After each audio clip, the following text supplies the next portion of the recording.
From the headlines that move us to the plays on the field and the people making a difference. It's news, sports, and stories that keep our community alive. This is the heartbeat of Tampa Bay. I'm Christopher Ingram. And I'm Sarina Fazan. Thank you so much for joining us. Christopher, you do know that my heart is beating extra loud right now. Because it's love season. It's love season. Love is in the air. Yes, it's our love segment. And Mike Deeson joins us, of course. I mean, a household name for years. Investigative reporter at Channel 10. And you're doing so many things now. You did a wonderful segment with us before. And of course, I love you, but we are here to talk about your beautiful wife, Lori. She is beautiful. I want to say that first off. But I mean it. I really do mean it. She looks terrific for a grandma who's in her 70s. Lori and I meeting was just, it must have been heaven sent. The deal was, I was a single parent. I had been divorced. I had my son, who was a year and a half when I got divorced, and I had full custody, and I was working at Channel 10. It was pretty crazy. But so when I was dating, and you were a single mom as well, but he was a lot younger, I had to factor in with the people I dated how they would do with a 1.5-year-old son. So I was not only looking for a wife and soulmate, I was looking for a mom. So in fact, I dated some women who were very nice and probably way too young for me. But full disclosure. Yeah, well, no, full disclosure. But I said to myself, yeah, I like them, but I can't see this woman at this age having the ability to deal with my son. So and that was number. Too young, not experienced too young. enough. And I didn't mean it in a mean way. I didn't think it would be fair to them to throw them in a situation which they weren't ready to be in. So what happened was, I am Jewish. The Jewish community, when there is a single heterosexual male available, goes, You gotta meet my daughter. I'm already laughing. Exactly. I am already laughing. Exactly. So they got, you gotta meet, you gotta blah, blah, blah, blah, blah. So somebody decided that Lori would be the right one for me. So I called her up, we had a nice conversation, but she was dating someone at the time, sort of, okay, fine, I'll call you back. Well, and then whatever, and then a couple of months later, she called me back, and she called me and said, That is fantastic. She said, hey, I'm not going out with that guy anymore. Would you like to? I said, well, I'm going out with someone now. So it took about 6 months. I met her once at a Halloween party. I was playing with the band. I was playing keyboard with the band. She came up, introduced herself. I had never really met her. Oh, really? You'd only talked to her on the phone? I only talked to her on the phone. I really liked her. And then I met her. I'm playing keyboard, and I went, wow, she's really cute. Wait, so I just want to make sure that I got this straight. You kind of got, people told you guys should talk. So you called her, but you had never seen her before? No. And you had this back and forth where I'm dating someone, and now I'm dating someone, and you still hadn't seen each other? We still hadn't seen each other. Wow, This because is why today, I love it's this so show. different because today it's social media. Well, So because- the dating online is all about the But looks. this was the 80s. I know, right? So I'm playing Crazy. keyboard, and I go, well, she's really cute. So I don't know, it was a couple of weeks, I can't remember how much later, I called her up, and this time she was available, I was available, and she said, why don't we just meet for a drink? She wanted to check me out. So we met for a drink in Hyde Park. I can't remember the name of the place. It's no longer there. But anyway, so we met for a drink and really hit it off. But she had other plans just in case I sucked.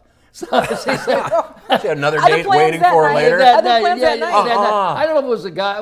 She had something going on, and she said, well, I got to be out of here. And so I thought, well, I don't know. So I called her, and she said, oh, I enjoyed meeting you. And then we started going out. And then, believe it or not, okay, we've been married almost 37 years. I remember exactly what she wore on the first date. We went to there was a comedy club. That is so romantic. There's a comedy club. It's on Kennedy Boulevard. I think it's either a strip club or a gay bar. It was on Kennedy and like Himes. Strip club or gay bar. Whatever it was. I don't know what it was. He's making clear it's not what it was when they went on the date.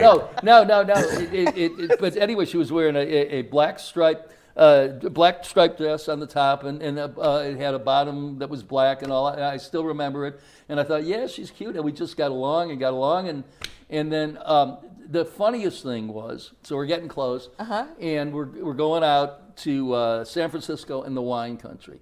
And I had planned to propose. Okay, so before we get to that point, how long now had you guys been dating, would you say? 8 months. 8 months. Okay, so pretty immediate. All right. So yes, please. Well, but continue. remember, I've got this little boy at home. You got little Andrew at home. Right. And so Lori tells me she is getting close to Andrew and has got to think, well, am I going to be with him or not? I can't let that. So we go to San Francisco, and I had planned to get engaged in the wine country. Well, there was this. No, you planned to propose. I mean, propose. Yeah. So we went to this fancy restaurant I had heard about, and Lori tells me later on that she figured this was the night, and we're all there, and so we had a lovely dinner and all that, and then she said, "And you go check," and I go, "What? This is Lori going."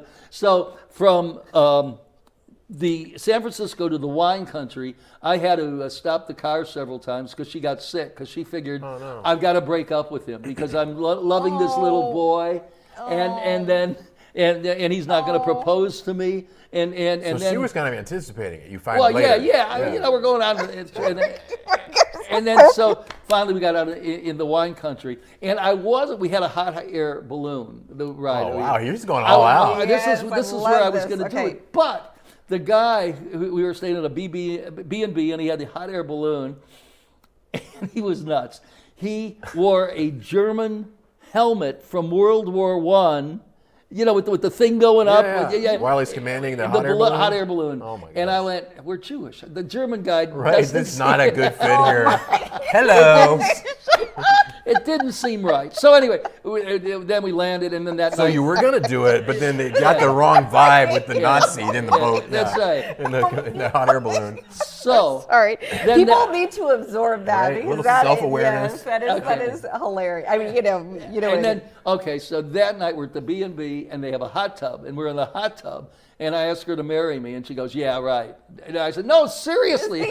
She said, you're kidding. I said, no, I'm serious. And I was smart enough. I knew her well enough. I did not get a ring because she's an artist. She designed her wedding and my wedding ring, which is half of hers. I knew not to get the ring. I knew her that well. But we just got along. We are very similar.